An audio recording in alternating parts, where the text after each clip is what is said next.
Hello everyone, this is your SST educator Ujjwala पुंज और आज की इस क्लास में मैं आप सभी लोगों का स्वागत करती हूँ जहाँ पे हम लोग क्लास 10th चैप्टर फेडरलिज्म के एनसीईआरटी सॉल्यूशंस को एक एक करके अटेम्प्ट करेंगे। जो बैक एक्सरसाइजेस के क्वेश्चन है एक एक करके देखेंगे, क्वेश्चन क्या है, आंसर क्या है, साथ में मिलकर अटेम्प्ट करेंगे। तो फटाफट से सेशन को कर दीजिए लाइक और अपने सभी दोस्तों के साथ शेयर। जल्दी से अपने फर्स्ट क्वेश्चन पर आ जाते हैं। फर्स्ट क्वेश्चन यहाँ पर बच्चों हमें मार्क करने को बोल रहा है इंडिया के पॉलिटिकल मैप में। फटाफट से क्वेश्चन देखिए। Locate the following states on a blank outline political map of India, Manipur, Sikkim, Chhattisgarh and Goa. तो 4 इंडियन स्टेट्स की बात करी गई है। सिक्किम सभी को पता है इधर है, मणिपुर हमारे नॉर्थ ईस्ट में है, छत्तीसगढ़ ये रहा और गोवा ये छोटा सा जो है दिखता है महाराष्ट्र के नीचे, वो है गोवा।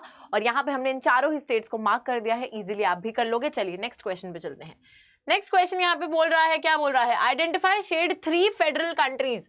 कोई भी 3 फेडरल कंट्रीज इंडिया के अलावा को आइडेंटिफाई करना है वर्ल्ड मैप पर। तो बच्चों यहाँ पर आप देख सकते हो इंडिया के साइड में ही पाकिस्तान है जो नाम से अपने आप को फेडरल बुलाता है, नीचे ऑस्ट्रेलिया है और यहाँ पर अफ्रीकन कॉन्टिनेंट में साउथ अफ्रीका है नीचे की साइड पे। तो ये 3 फेडरल कंट्रीज हैं other than India that you can highlight और एनीथिंग एल्स। पर पहले रिसर्च कर लेना कि कौन सी फेडरल कंट्री है, फिर मार्क करना, ठीक है।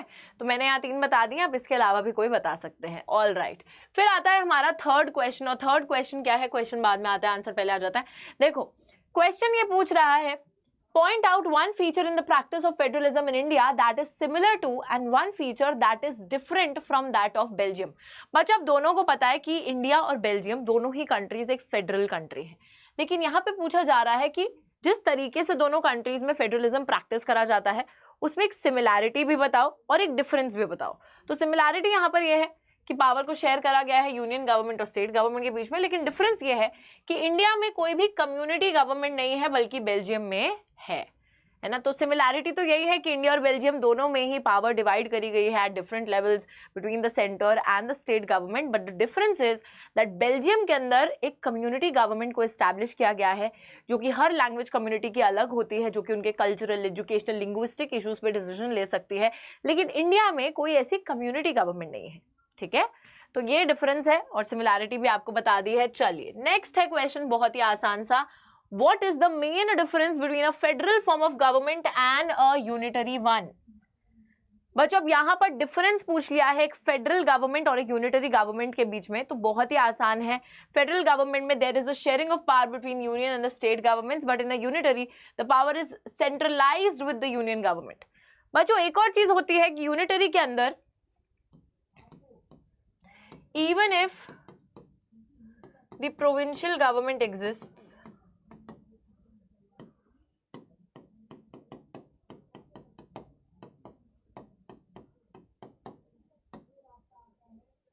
it is subordinate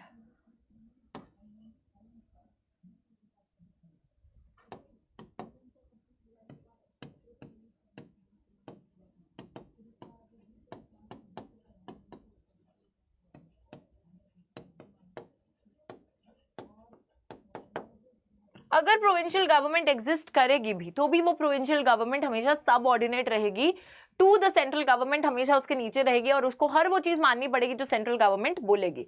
कोई भी ऑर्डर अगर सेंट्रल गवर्नमेंट पास करेगी तो the state government will have to obey to it in a unitary government. But federal में ऐसा नहीं होता है। फेडरल गवर्नमेंट में अलग अलग लेवल पे पावर को डिवाइड करा जाता है। No level is subordinate to some other level, सबका एक अपना ज्यूरिसडिक्शन होता है ना।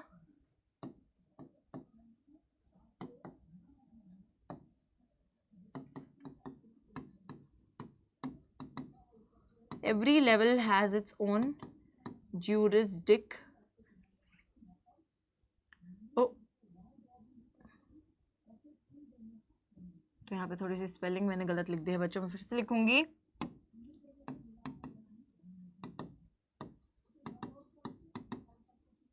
Jurisdiction and state government is not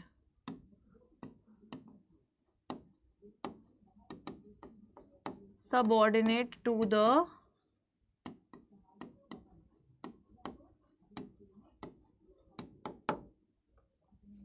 बड़ी सिंपल सी कहानी है कि हर लेवल का एक अपना ज्यूरिसडिक्शन है जो कि क्लियरली डिफाइंड है। स्टेट गवर्नमेंट सबऑर्डिनेट नहीं है to the central government. All right, तो ये बात ना बिल्कुल बिल्कुल बिल्कुल बिल्कुल आप लोगों को सभी को क्लियर होनी चाहिए। आई होप ये बात बिल्कुल क्लियर है, ठीक है। ऑल राइट, ओके आगे चलते हैं अपने 5th क्वेश्चन की तरफ। क्या है 5th क्वेश्चन, चलिए देखते हैं। State any two differences between the local government before and after the constitutional amendment in 1992। बच्चों आप सभी को पता है कि जो कॉन्स्टिट्यूशनल अमेंडमेंट आया था 1992 में, उसका मेन एम यही था कि जो लोकल लेवल पे गवर्नमेंट है उसको और ज्यादा स्ट्रॉन्ग बनाया जाए, उसको और ज्यादा मजबूत किया जा सके, प्रॉब्लम सॉल्व करनी थी। तो पहले कौन सी प्रॉब्लम्स थी, तो देखते हैं हम लोग।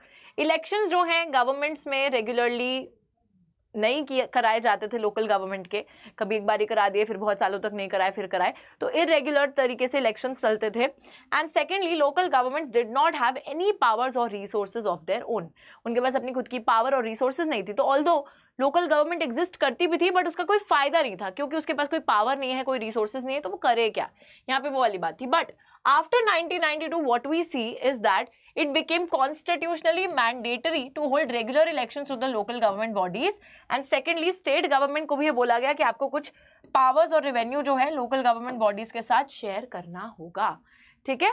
So these two changes happened after the constitutional amendment of 1992, ठीक है। I hope ये बात बिल्कुल बिल्कुल क्लियर है।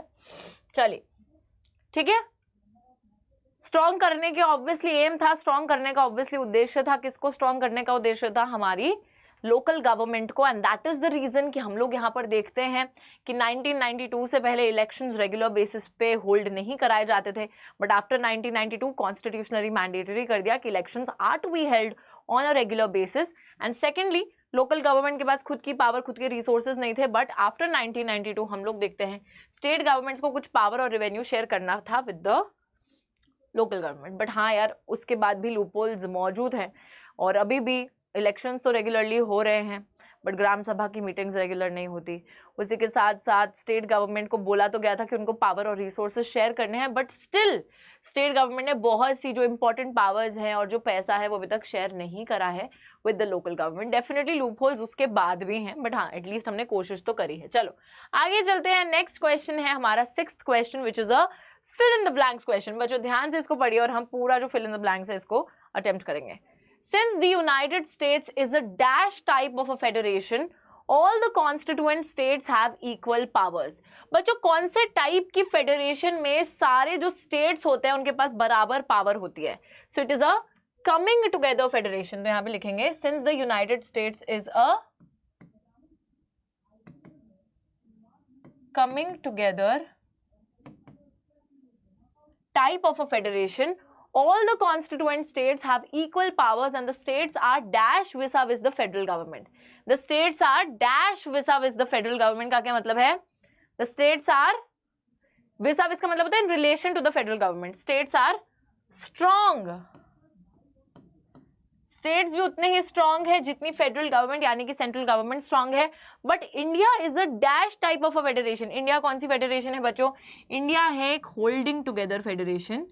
India is a holding together type of a federation and some states have more power than the others. Unequal powers enjoy करते हैं holding together में। And in India the dash government has more power. The कौन सी government has more power? Union government या central government. ठीक है, तो यहाँ पर हम वही लिखेंगे कि द सेंट्रल गवर्नमेंट या फिर the union government has more powers than the states. Definitely ठीक है, तो ये फिल इन द ब्लैंक्स बहुत ही ज्यादा इजी थे। चलो यार 7th क्वेश्चन पर आ जाते हैं। क्या है 7th क्वेश्चन, देखते हैं। Okay, here are 3 reactions to the language policy followed in India. Give an argument and an example to support any of these positions। तो हमारी जो इंडिया की लैंग्वेज पॉलिसी है बच्चों, आप सभी को पता है कि किसी भी भाषा को इंडिया के अंदर नेशनल लैंग्वेज का दर्जा नहीं दिया है। हिंदी को भी ऑफिशियल लैंग्वेज मानते हो, इंग्लिश को भी ऑफिशियल लैंग्वेज मानते हो। हिंदी के साथ साथ 21 और भाषाएं जो है वो हमारी स्केड्यूल लैंग्वेजेस भी हैं। सो यस, ये थी हमारी लैंग्वेज पॉलिसी। उस लैंग्वेज पॉलिसी के ऊपर कुछ कुछ लोगों ने रिएक्शन दिए हैं। क्या है वो रिएक्शन, चलिए पढ़ते हैं। संगीता बोल रही है कि the policy of accommodation has strengthened the national unity. वो कह रही है कि ये जो आपने अकोमोडेट करा एक तरीके से डाइवर्सिटी को, उससे हमारे जो देश की एकता है वो और ज्यादा बढ़ गई है। अरमान बोल रहे हैं कि language based states have divided us by making everyone conscious of the language. Arman बोल रहे हैं कि इससे ना देश डिवाइड हो गया है, सब अपनी लैंग्वेज को लेकर कॉन्शियस हो गए हैं। और हरीश बोल रहे हैं कि this policy has only help to consolidate the dominance of English over all other languages. वो कह रहे हैं कि इस पॉलिसी से इंग्लिश डोमिनेंट लैंग्वेज बन गई है, दूसरी लैंग्वेजेस के ऊपर इंग्लिश ने एज ले लिया है। तो बच्चों नहीं, यहाँ पर सिर्फ एक इंसान सही बोल रहा है और वो है संगीता, जो कि ये बता रही है कि इस लैंग्वेज पॉलिसी से हमारे देश के अंदर सभी को अकोमोडेट करा गया है और जिससे कि यूनिटी और भी ज्यादा बढ़ गई है। तो yes, we will agree with Sangeeta, because एक तरीके से हम देख रहे हैं कि अगर हिंदी को, बच्चों यहाँ पर आप एग्जाम्पल भी लिख सकते हो कि अगर हिंदी को नेशनल लैंग्वेज बना दिया जाता तो पूरा सदर्न इंडिया एक तरीके से डिसएग्री कर जाता, एक तरीके से हम क्या हो जाते, इंडिया डिवाइड हो सकता था उन लाइंस पे, साउथ इंडिया के लोग उस पर पूरा डिसएग्रीमेंट करते और we could have been divided because of this thing. But ऐसा कुछ भी नहीं करा है, बहुत कॉन्शियस तरीके से हमारे बहुत देखभाल कर हमारे जो लीडर्स थे उन्होंने लैंग्वेज पॉलिसी को फॉलो करा है, जहां पर किसी भी भाषा को मातृभाषा का दर्जा नहीं दिया है, राष्ट्रभाषा का दर्जा नहीं दिया है, मातृभाषा नहीं, मदर टंग नहीं, राष्ट्रभाषा, नेशनल लैंग्वेज का दर्जा नहीं दिया है, और बल्कि हिंदी को सिर्फ एक ऑफिशियल लैंग्वेज बनाया गया है और हिंदी को भी बहुत केयरफुली स्प्रेड करते हैं उसका यूसेज, और इंग्लिश को भी एक ऑफिशियल लैंग्वेज का दर्जा दिया गया है because of the people of south India.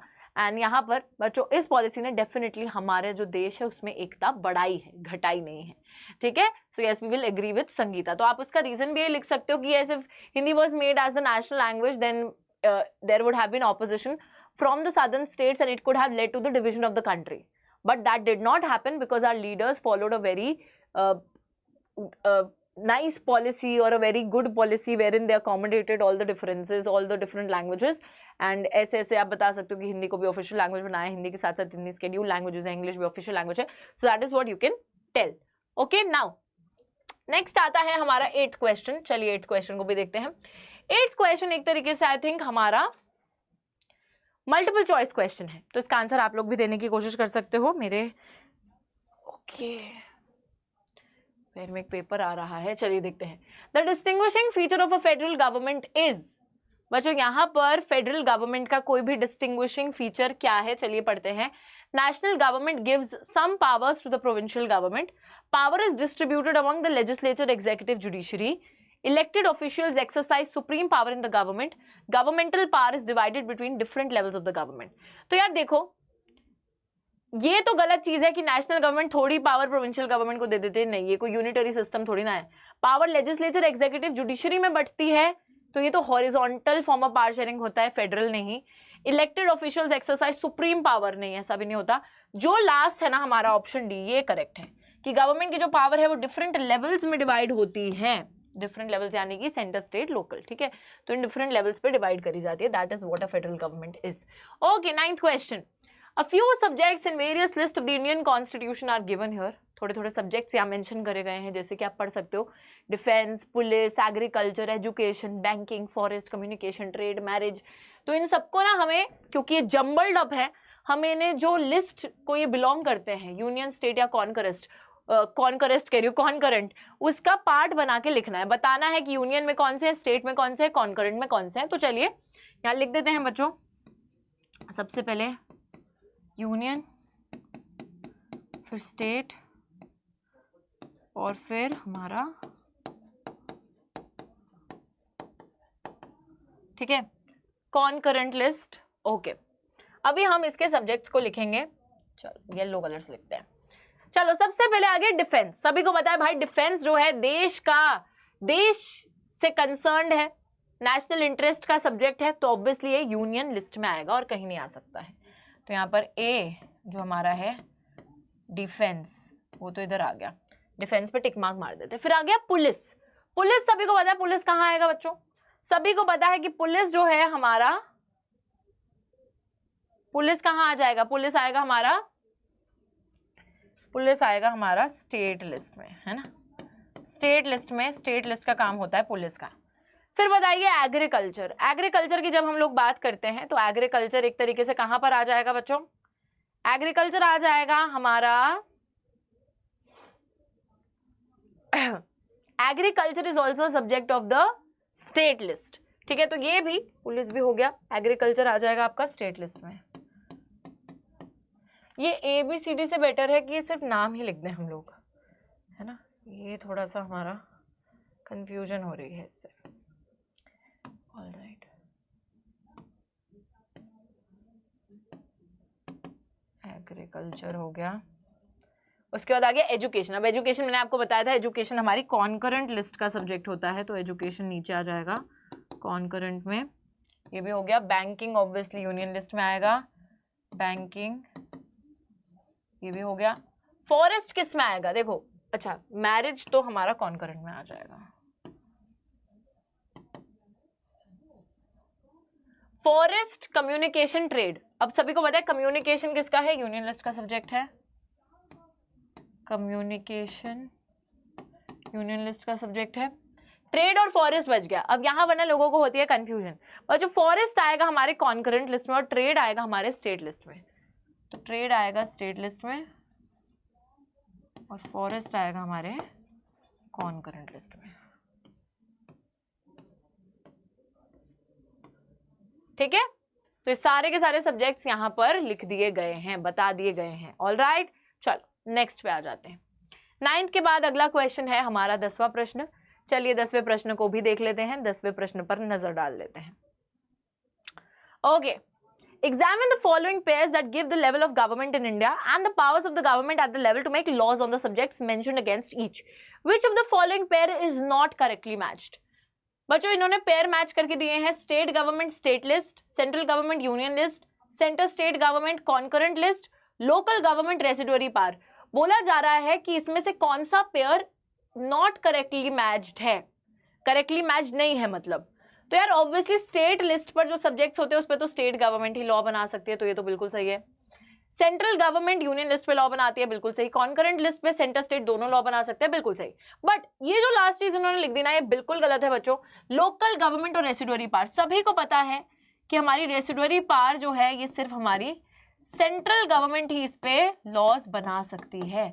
Residuary power तो सिर्फ हमारी सेंट्रल गवर्नमेंट के पास होती है, सॉरी लोकल गवर्नमेंट के पास नहीं होती। बड़ी सिंपल सी बात है, क्लियर होनी चाहिए सभी लोगों को। चलो अगले क्वेश्चन पर आ जाते हैं, which is the 11th question. क्या है 11th question? Match list 1 with list 2, select the correct answer using the codes given below. List को दोनों को मैच करना है और फिर कोड से मिलाना है। फर्स्ट है यूनियन ऑफ इंडिया, फिर है स्टेट, फिर है म्यूनिसिपल कॉर्पोरेशन, फिर है ग्राम पंचायत। बच्चों ग्राम पंचायत पे तो क्या आ जाएंगे, सरपंच आ जाएंगे, है कि नहीं? तो ग्राम पंचायत पे आ जाएंगे सरपंच, है ना। तो 4th वाले का तो हो जाएगा बी, ठीक है, 4th वाले का हो गया बी। म्यूनिसिपल कॉर्पोरेशन में कौन आएगा? म्यूनिसिपल कॉर्पोरेशन में कौन आ जाएगा? स्टेट में गवर्नर आ जाएंगे, स्टेट में गवर्नर आ जाएंगे, सी आ जाएगा। म्यूनिसिपल कॉर्पोरेशन पे मेयर आ जाएगा, यानी कि 3rd पे आपका डी आ जाएगा, और 1st पे आपका ऑब्वियसली यूनियन ऑफ इंडिया तो प्राइम मिनिस्टर ही है ना। 1st का ए सी डी बी, ए सी डी बी, ये ऑप्शन सी यहां पर बिल्कुल बिल्कुल करेक्ट हो जाएगा, ऑप्शन सी। ठीक है जी, union of India prime minister, state में गवर्नर, म्यूनिसिपल कॉर्पोरेशन पे मेयर और उसके बाद ग्राम पंचायत के सरपंच। ठीक है, ए सी डी बी हमने मार्क कर दिया है इधर।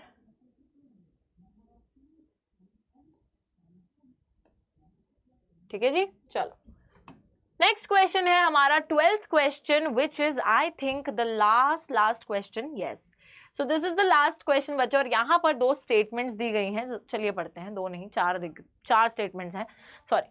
Consider the following statement. सबसे पहले लिखा है कि in a federation power of the federal provincial governments are clearly demarcated. Clearly demarcated का मतलब है क्लियरली लिस्टेड है, बताई गई हैं कि कौन कौन सी पावर फेडरल यानी कि सेंट्रल गवर्नमेंट की है, कौन कौन सी स्टेट गवर्नमेंट की, तो उनको क्लियरली लिस्ट करा गया है, डीमार्केट करा गया है, बिल्कुल सही।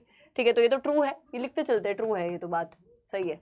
India is a federation because the power of union state governments are specified in the constitution. They have exclusive jurisdiction in the respective subjects. बिल्कुल सही, ये भी सही बात है। ठीक है, Sri Lanka is a federation because the country is divided into provinces. False. Sri Lanka unitary country है भाई, यूनिटरी फॉर्म ऑफ गवर्नमेंट है, वहाँ फेडरेशन है ही नहीं वो। India is no longer a federation because some power of the state have been devolve to the local government board. ऐसा कुछ भी नहीं है, तो ये भी फॉल्स है, ये भी फॉल्स है। तो यहाँ पर बच्चों ए और बी ही करेक्ट है, ए एंड बी ओनली। तो आंसर क्या है, कौन सी स्टेटमेंट करेक्ट है? ए एंड बी ओनली, यहाँ पर ऑप्शन सी आएगा। ठीक है, तो यही सिर्फ सही थे, बाकी सी और डी तो बहुत ही गलत गलत बातें लिखी हुई थी। और इसी के साथ let me check, there are no more questions I think, है ना, नहीं है ना? यस। सो इसी के साथ बच्चों हमारे जो आज के क्वेश्चंस हैं इस चैप्टर के वो सारे हो चुके हैं कंप्लीट। एनसीईआरटी डिस्कशन हमारा हो चुका है कंप्लीट। अब हम आप लोगों से मिलेंगे अगले चैप्टर के साथ। I hope you like the video और सारे ही इन क्वेश्चंस को अच्छे से रिवाइज कर लीजिएगा। बहुत बारी बोर्ड एग्जाम्स में डायरेक्ट क्वेश्चंस एनसीईआरटी की बैक एक्सरसाइजेस वाले उठाकर दे दिए जाते हैं और हम कहीं ना कहीं इन्हें इग्नोर कर देते हैं। तो सबसे पहले प्रायोरिटी पर चैप्टर पढ़ने के बाद इन्हीं क्वेश्चंस को अच्छे से लर्न करा करो, अटेम्प्ट करा करो, खुद से अटेम्प्ट करने की भी कोशिश करो। And I will see you in the next class with a new chapter. तब तक के लिए टेक केयर।